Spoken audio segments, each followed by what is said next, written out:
So today we are here with Brittany Blackman, and we are going to have such a fun conversation about brand and brand consistency and how that plays into your short-term rental business. But first, let's just start off and get to know you. First, Brittany, talk to us about who you are and where you're located. Yeah, absolutely. So I'm in Destin, Florida, in the Florida Panhandle, and we currently manage 30 properties under Breathe Easy Rentals. We've got a mixture of houses and condos. And for those of you who don't know, Destin, Florida is a very highly competitive market. So I'm always on my toes. I can imagine always on your toes, but with sand in your toes because you are in one of the most beautiful beach areas in the country. Oh my It's goodness. amazing. I'm curious, how did you get started in the world of vacation rentals and short-term rentals? Yeah, so I am actually originally from Georgia, and I came to Destin on spring break when I was in high school, fell in love with it, and a couple years later wound up moving here.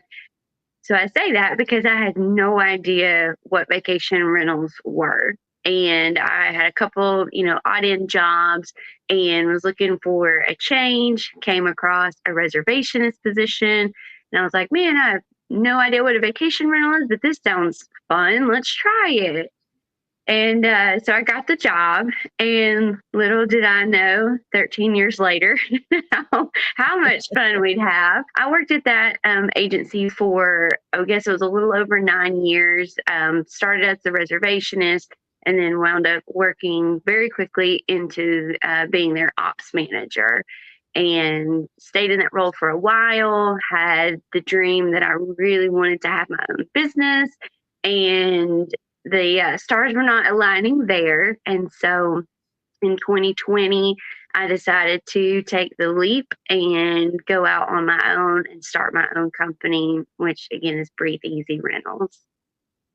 Amazing. And I know we're going to talk about brand consistency, but I just want to dive into that a little bit because first of all, having the courage to leave your W-2 to start your own business is not for the faint of heart. I'm curious, what was that transition like for you? And did you find yourself ever questioning your decision? Absolutely. But I would say it honestly was more of a roller coaster of emotions because when you don't realize it, but when you work with a team or when you're an employee, you're kind of surrounded.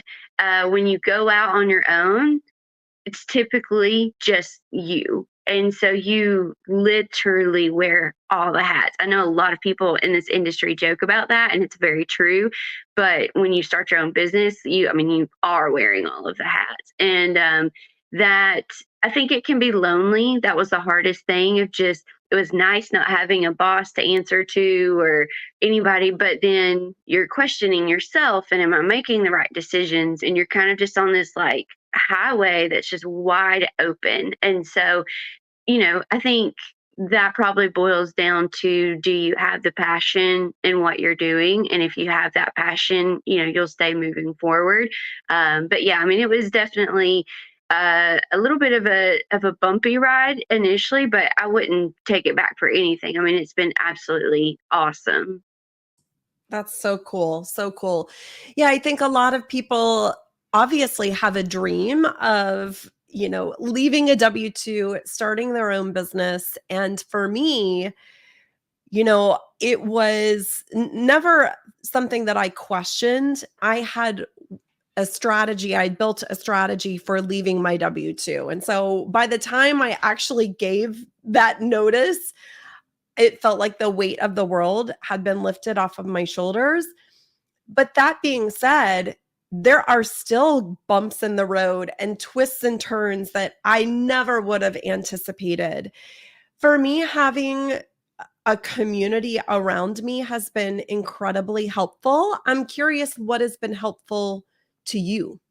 I would say making those connections years ago with people in the industry I love the conferences just because of the networking. And I truly believe that. I mean, you can go to conferences and you can talk to, a few hundred people and leave and not have that connection. But if you can just find a couple people to make them be your friend, and that's who I relied on. There's, I can probably count on one hand people that I'm going to call immediately in this industry. And so, just having those, like, I call them silent cheerleaders, just Mhm. having the silent cheerleaders all around, on the vendor side, some were property managers.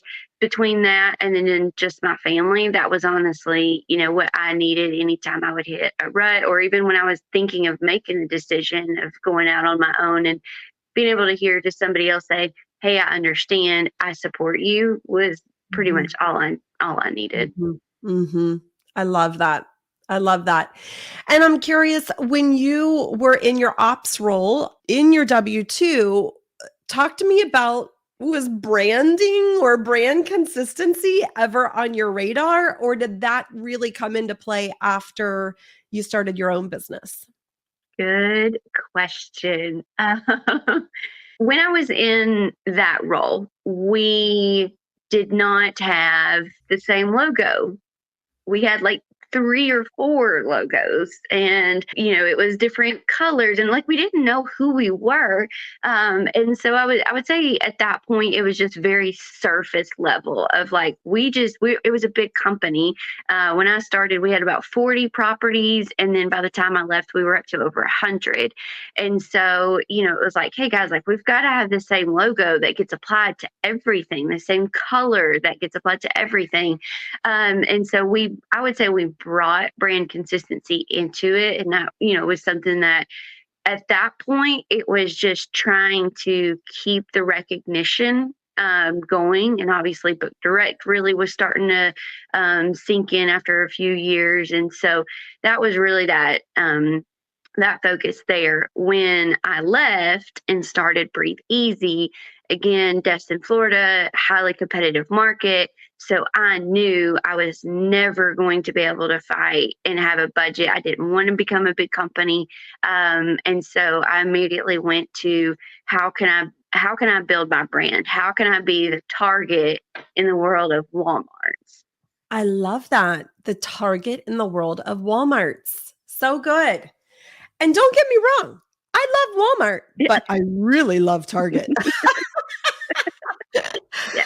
No, that's good. That's good. Okay. So talk to me about your perspective on brand consistency. And I'm curious to hear your thoughts about how you feel like that plays into building trust and loyalty among guests.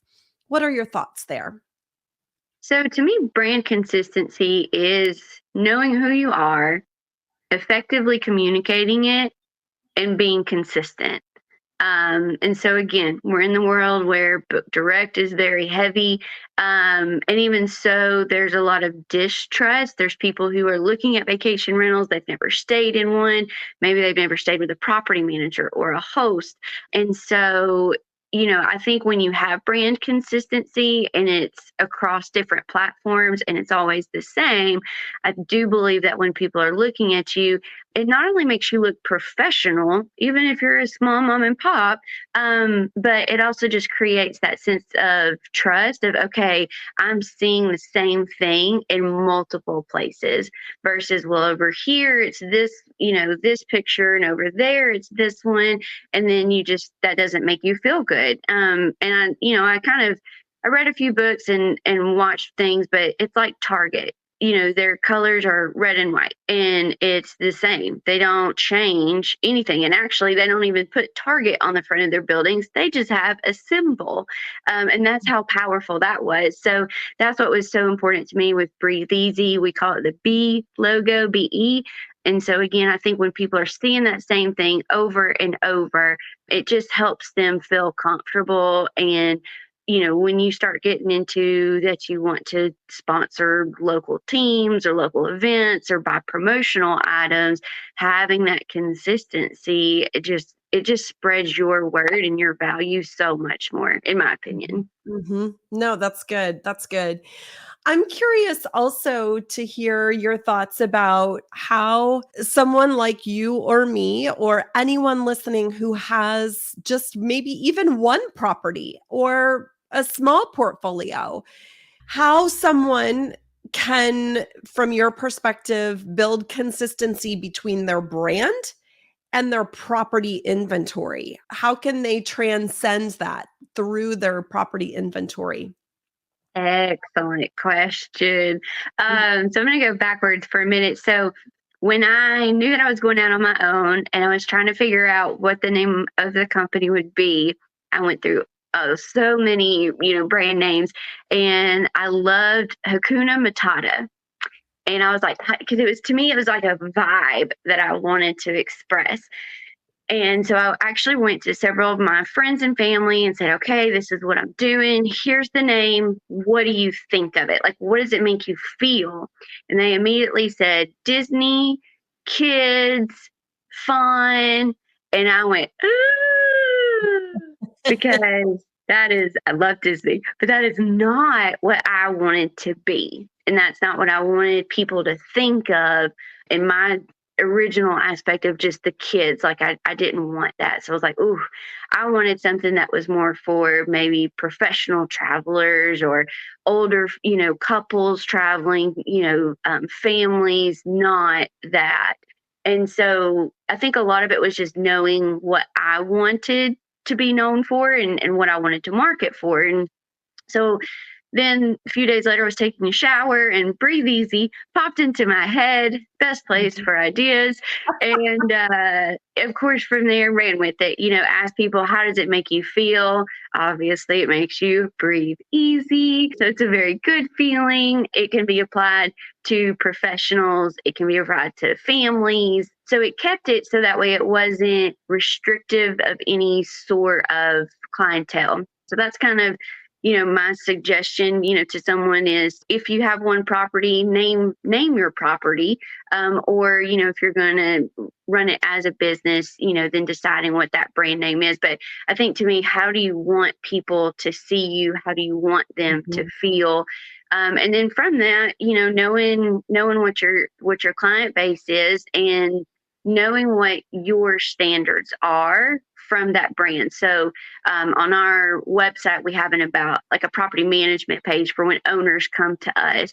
And so we have things that we look for in owners that pair with what we do. Like we want owners who care about the guest experience, that care about property management and aren't just investors who just want a paycheck and never see their property or do anything in it. We want our properties to be beachfront, them to be very well taken care of. So in having that brand and articulating that well, when you're looking at property, adding properties, adding owners, helping other friends out, does that mesh with, what you're wanting to do? If it doesn't, then is it necessarily the right step? Do you want to be the person who just takes on anything and everything? Or do you want to, carefully build your business? And that's a decision that everybody has to make. There's advantages and disadvantages to both sides. Yeah.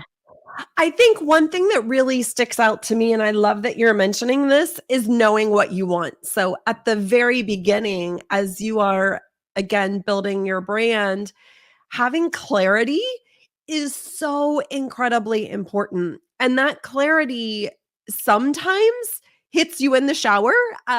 Sometimes it takes a while for it to percolate and marinate, and that clarity, or you begin to become more clear on what your focus is for your brand. But I also love that, as you were starting out, you were approaching other people to get their feedback on how they felt about your brand. As you have evolved your business, you are clear about who you want to work with, who you want to serve as a guest in your business, and then also who you want to serve as an owner of a property. I think that clarity is so incredibly important, Brittany, and I think it's often overlooked What are your thoughts? Do you see other people struggling with that clarity, or do you see other people looking for other people to tell them what to do without kind of doing that inner homework? What's your experience there? What do you see? I think the biggest thing that I've experienced and see others is that sometimes you don't know what you don't know. And you don't know until you've been through it. And so, with that, I think initially, one thing that I did that I think is helpful is in your market, if you whether again you're on your own or you're looking to bring more properties on, look at your competition. Go on to their websites. I surfed so many property managers' websites, both locally and across the nation that I knew. But I just got a feel for, oh, I like this, I don't like that.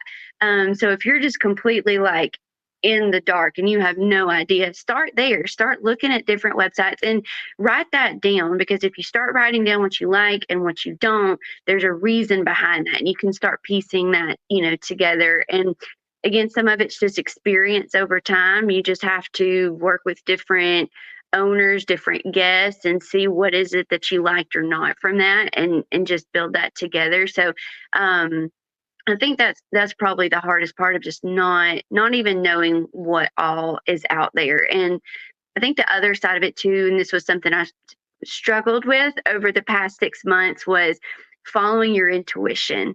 And we Mhm. had a couple owners come to us, and I just had this funny gut feeling, and I was like, Brittany, but they're checking the boxes, they're following in, and they'd be great properties to add.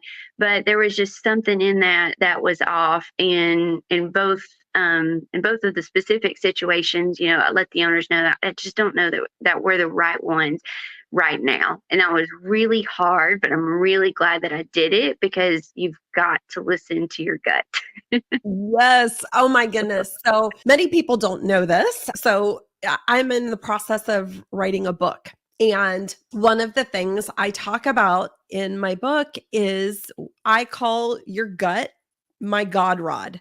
So I'm a big, believer. I'm the praying kind, and I realize that's different for everyone, but I kind of think about that gut as being, a steel rod that is in my core. And I have to listen to that. It serves as kind of an antenna that's coming out of the top of my head, and it is within me. And when I really started opening my ears and listening to my intuition and my gut, boy, oh boy. And I'm talking about in life in general, not just in my business. It's a game changer. It is absolutely a game changer. So I love that you're talking about that. I want to go back to the topic of having your brand consistent within your properties.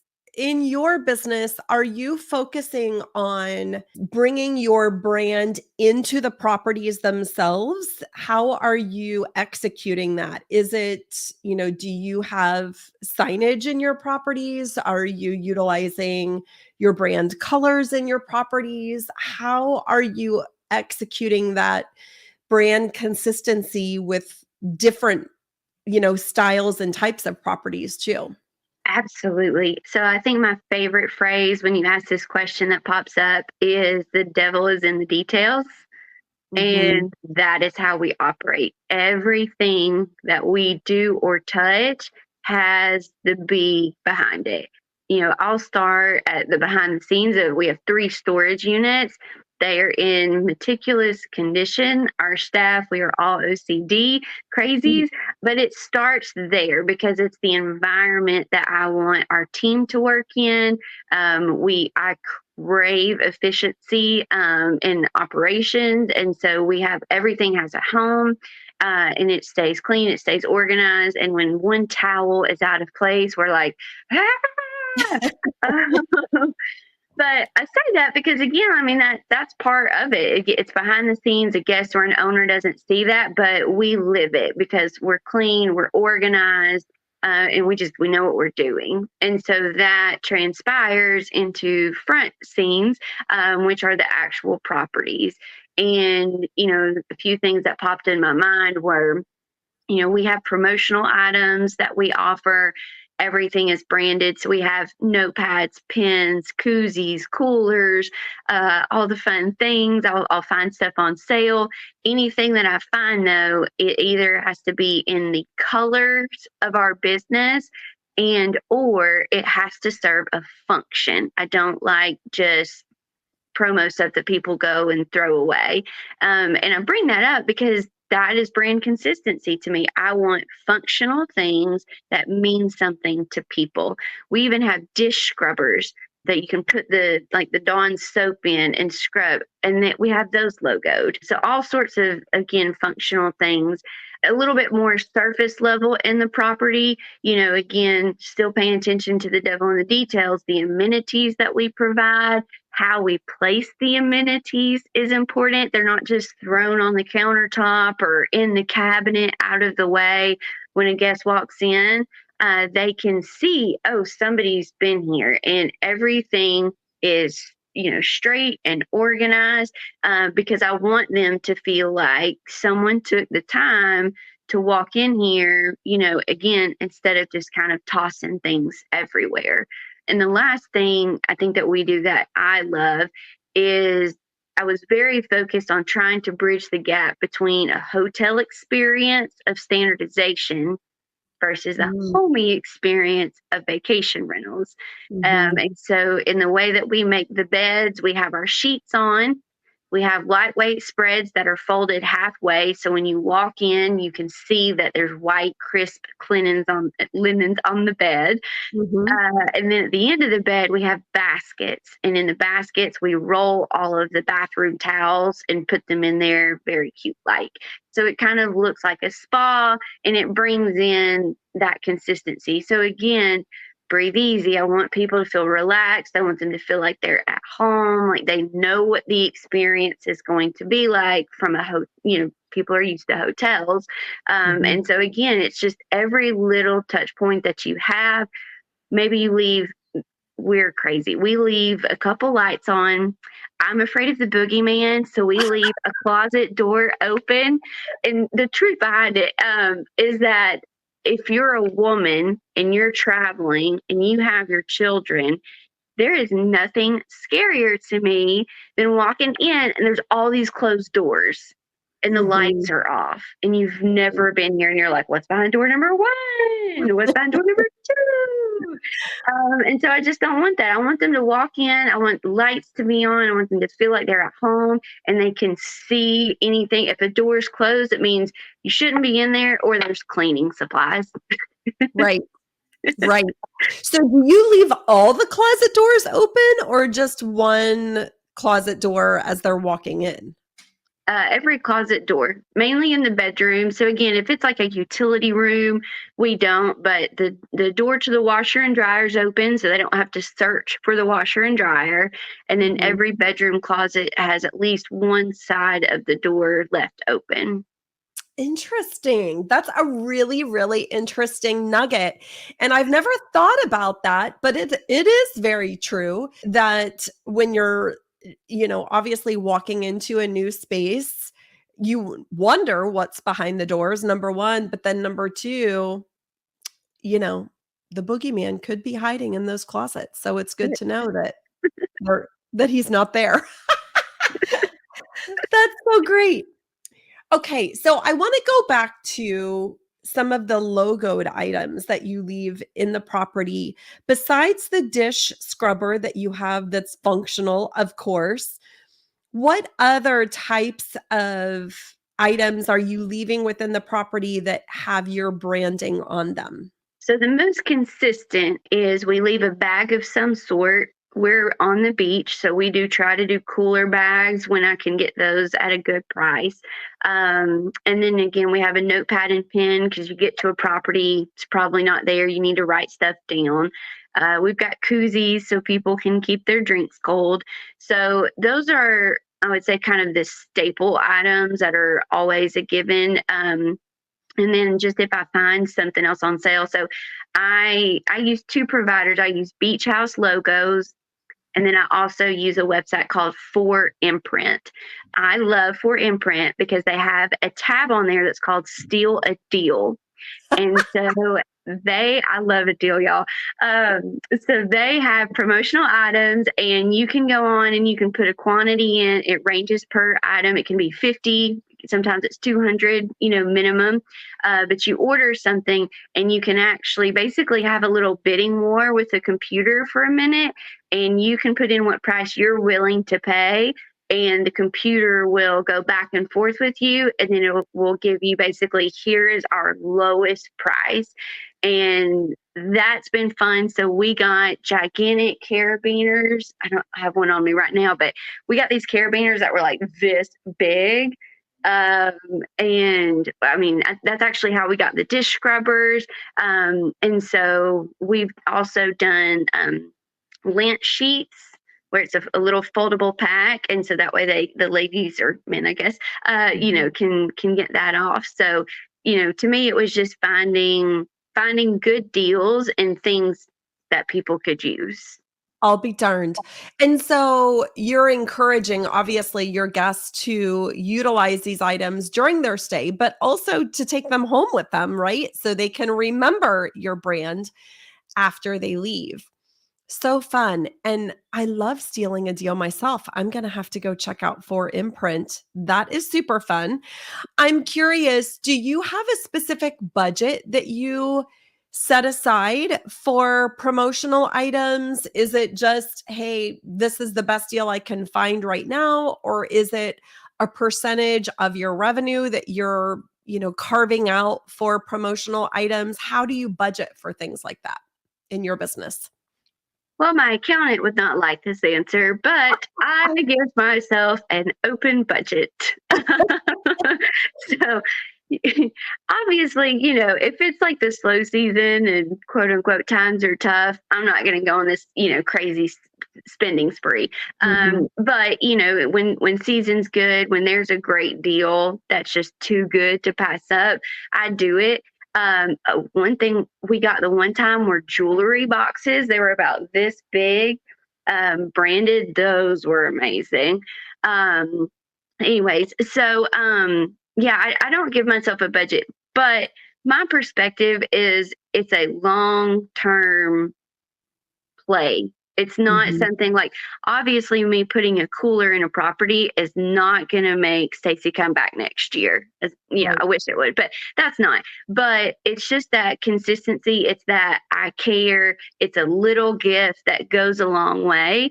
And so that's where my view is again, in the long run, am I taking care of people? And, I heard this from a friend once, and it really stuck, that in what we do in short-term rentals, if you treat everybody who comes in the door like they're your best friend coming to stay with you, that will create a sense of loyalty that can't be beat. And so that's it. Like, if your friend is coming to stay, maybe you're going to, I don't know, get them their favorite chocolate or something little to be like, oh my gosh, I'm so glad you're here. So that's just kind of what we've tried to take into Breathe Easy, but at an affordable cost. I know some people who do big lavish baskets and, all this and that. And that's really cool. And that's great for the people who can't afford it, but we don't. I think our average spend is probably less than $6 or $7 with all of those items that we provide on a consistent basis. It's not a lot of money, but it goes a long way. And we had a guest about 2 weeks ago that was like, they checked in, they're like, oh my gosh, we love the cooler, but the zipper is broken. Is there any way we can get another one? We're like, absolutely. You want 5 of them? Hand it out to your friends. Yes. That is so great. I'm curious, has anyone ever mentioned during a repeat booking that they've used your promotional items or appreciate your promotional items? Or is that just kind of an unspoken assumption, shall we say, if you get a repeat booking? It's a good question. I don't know that anyone has, again, like specifically turned around just because of that. But I will say that they do like it, and they appreciate it. So one thing that's coming into my mind, it's kind of going to go a little bit off topic, but hopefully with a purpose, is also being careful what you choose to provide and can you continue to do that. So back when I was at the other company, and this was unbeknownst to me, lesson learned the hard way. They had just come out with these spice jars, and it was probably like 6 different spices, paprika, salt, pepper, different things like that. Mm-hmm. And they were branded. You had your logo on it. And of course, the goal is that people took it home. And they were expensive. They were probably at least maybe $6-7 a spice jar. But we did it. We're like, okay, let's try this. So we did that year one in the first year. And then the next year, we couldn't afford it. They were big, trying to store them somewhere. And just the operational side of it wasn't there. So we decided to stop doing it. I will tell you with that, the amount of guests who said, well, last year we came in and y'all had these cool spice jars. But what we said too was like, well, we didn't get any feedback. Nobody said anything about them. And so we didn't really feel like they were worth that value that we had invested.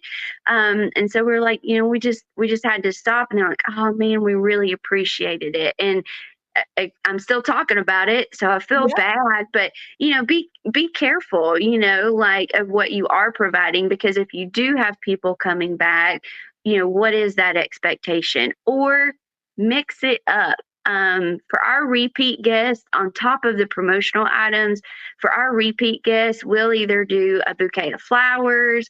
We'll go to a local bakery, get a pack of cupcakes for them. Just some sort of little gift too. So a charcuterie board. I mean, we try to mix it up so that way they feel taken care of, but it's not just an expectation either. And that's a very fine line to wobble between. Yes. No, that really brings up a great point, because if they have a level of expectation that they're going to receive a specific item or a specific product, and then you don't deliver, it can be a huge letdown, and it could make them choose another provider the next time they come to visit. So that's a really, really interesting point, is we don't want to wow our guests one time and not wow them another time. Really, really interesting. And I think it is also interesting to hear that when the spice racks stopped being delivered, folks had feedback at that point.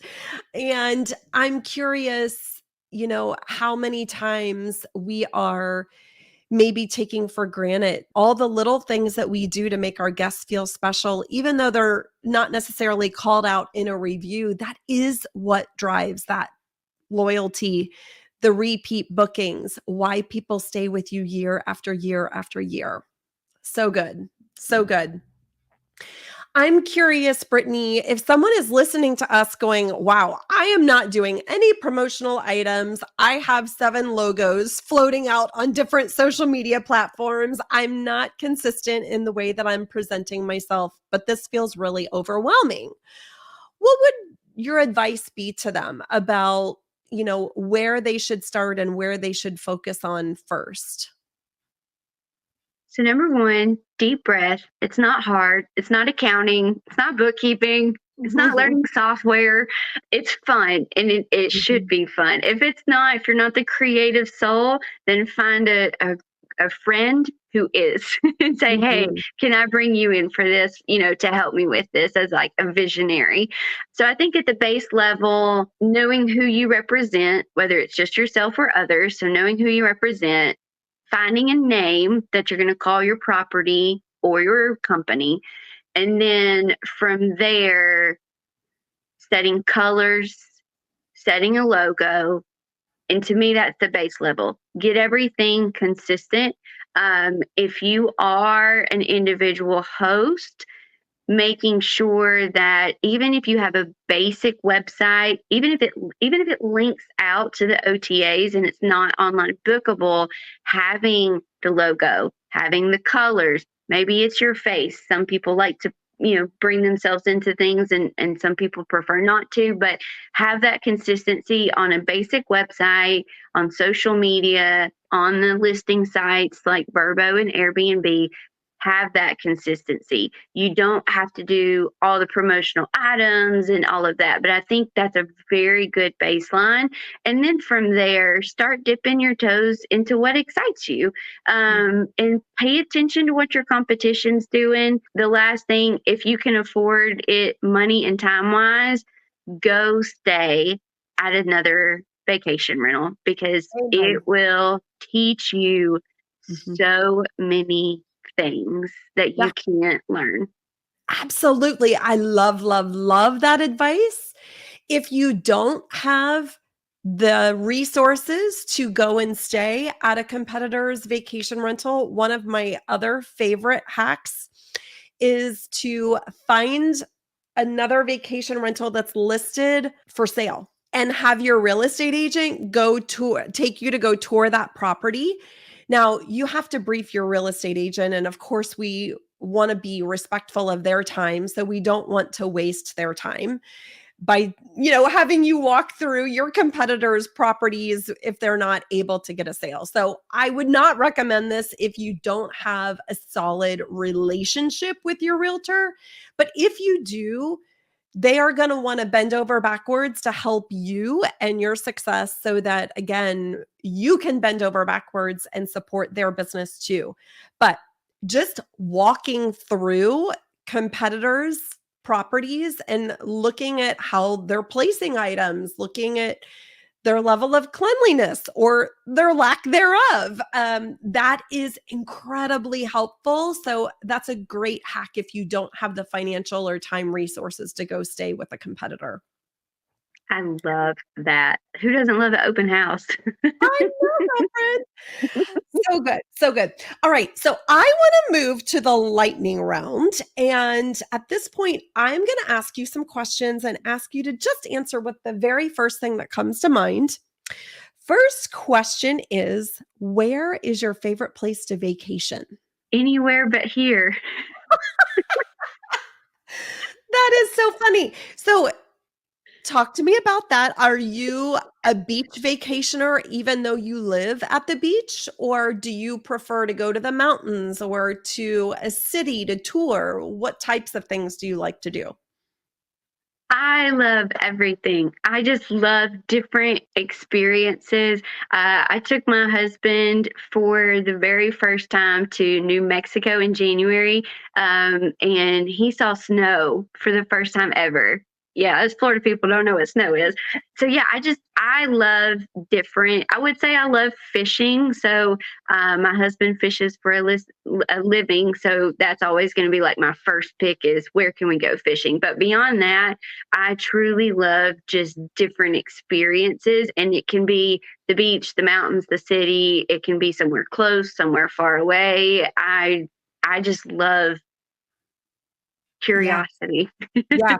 Well, let me tell you, I'm gonna make you an offer right now. Anytime you wanna see snow, I will gladly come to Destin, and you can gladly come to Ohio, and we'll just trade, okay? And we Okay. can do that for, like, 3 months out of the year if you're cool with that. Oh my God, deal. Oh, that's so fun. Alright, what's one place you've never been that you want to visit? Wyoming. Wyoming. Now that's a really interesting place. Talk to me about that. It's just so far away from Florida. Um, just I envision it being like wide open spaces and all these big animals moving around. Again, when I go on vacation, I don't really have to have an agenda. Like it's not about doing all the things. It's just about like getting in the car and driving around, and that excites me. So I love Destin, Florida. We do have the world's best beaches, but we are a tiny little area of land with a lot of infrastructure. Mhm. And so, again, never been to Wyoming, but I just imagine it's complete opposite of that, and that Yeah. excites me. So fun. Okay, cool. Well, when you take that trip to Wyoming, I want to see pictures. Will do. What's one thing you know now that you wished you knew when you started out in the short-term rental space, or maybe when you started your business? What a great one. I think it's something that I'm still actively working on, but it is don't take things personally, which is Mm. really hard to do when you're putting your heart and soul into things. But it will beat you up and spit you out if you don't put barriers up and protect yourself. And so there's been a lot of just self coaching of Brittany. Did you do everything that you could have done? How could you have handled it differently? And that goes for me and my team that I have, and trying to, train them on that. Like, have we touched everything and said everything that and tried every possibility that's out there? But that's again one of the hardest things is that I feel like in hospitality, we're putting our heart out Mhm. there, and people don't really realize that. Like the guests coming in and sometimes the other owners that are choosing to work with you, they don't realize how much of that heart is in there. And so you've got to protect yourself and have that little self-talk with yourself when it's needed, because it can be hurtful sometimes. Yeah.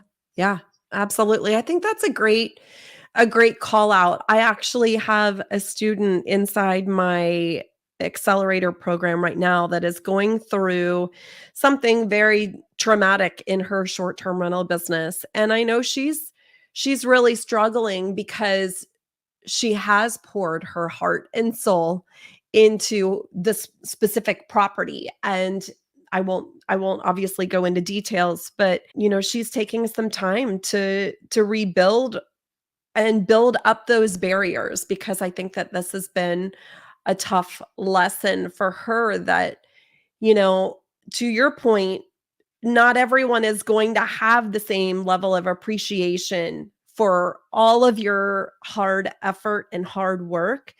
And so we can't expect that of other people. That's a hard lesson to learn sometimes. I would attach one thing to it that, again, it's a very fine line of wobbling between, but remembering that this is a business. Mhm. Um, yeah, I'm just going to leave it at that. You've got to remember that this is a business, and if you're going to manage other people's properties, you also have to set that expectation for them that it doesn't feel like it because it's your home, but it is a business, and there is a difference between it, and at the fundamental core, that's what you've got to remember.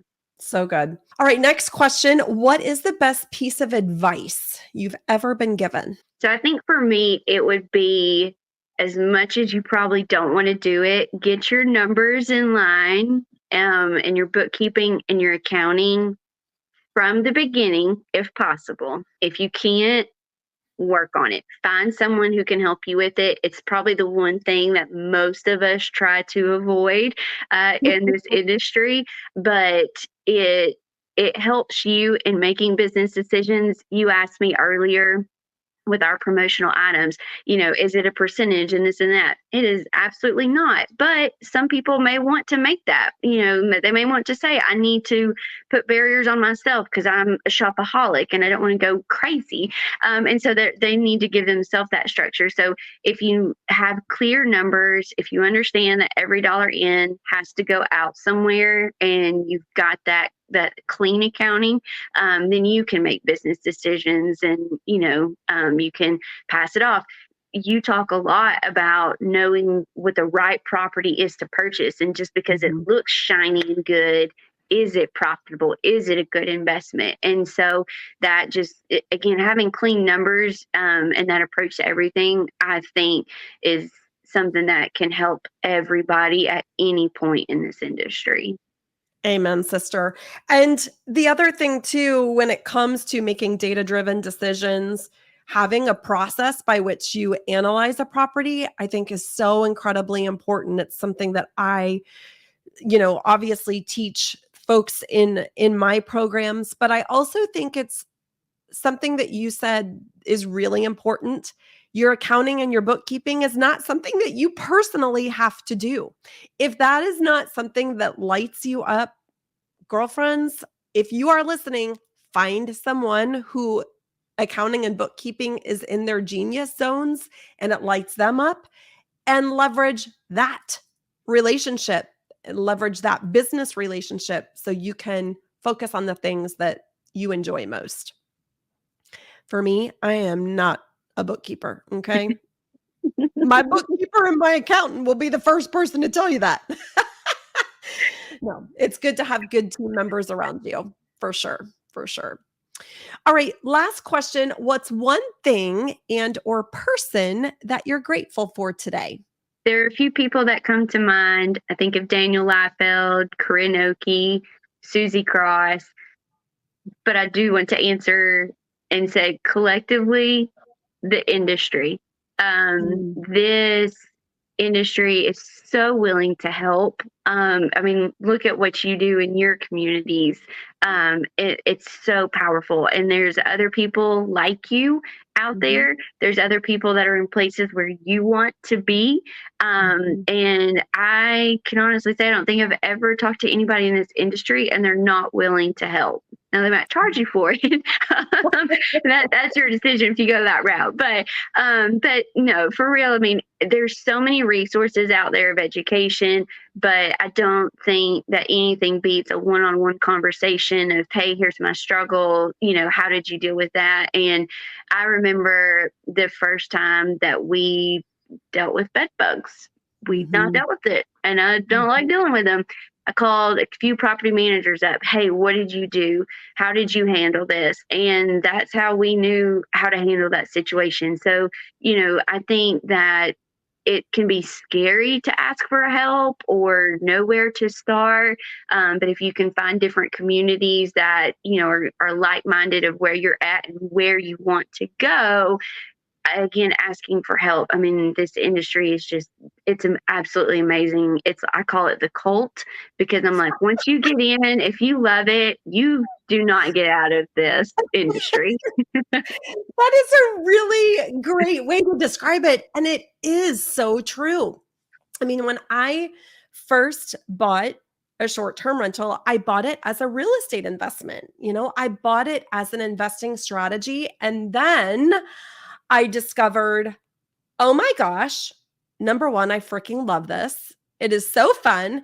And number two, there are nice people everywhere. And so I love that answer, that collectively the industry, because I think, to your point, there are so many industries that are cutthroat and that don't lean in to help one another. And this is a really, really special industry that is unlike any other. So good.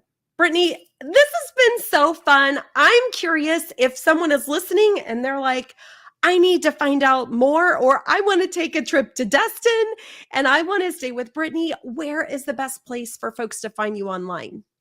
Absolutely. So our website is breatheasyrentals.com. And then I personally am on LinkedIn and Facebook. And then, of course, our Breathe Easy accounts. We use Instagram and Facebook very heavily there. But everything's either Breathe Easy Rentals or Brittany Blackman. Consistent. Consistent.